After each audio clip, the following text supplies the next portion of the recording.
اللہ کا دین غالب ہوگا پورے کرۂ ارضی پر۔ اس کی خبر دی ہے محمد الرسول اللہ صلی اللہ علیہ وسلم۔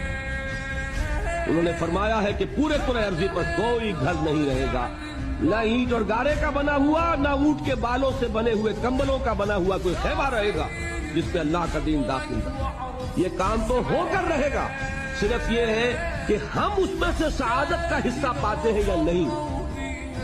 قافلہ تو پہنچے گا منزل پر، تم قافلے کے ساتھ ہو یا نہیں، تم محروم رہتے ہو یا سعادت میں سے حصہ پاتے ہو، یہ بات علیحدہ ہے۔ باقی یہ کہ ہو کر رہے، جس نے اپنی جان دے دی وہ سرخرو ہے۔ اس کی زندگی میں انقلاب آئے نہ آئے، دین غالب ہو نہ ہو، اس کا کام یہ ہے کہ جو کچھ اس کو اللہ نے دیا تھا اسے لگا دے، وہ سرخرو وہ کام ہے۔ تو جان لیجئے کہ پہلی بات تو ہمارے لیے یہ ہے کہ ہم طے کریں کہ میری زندگی کا مقصد تیرے دین کی سرفراز ہے۔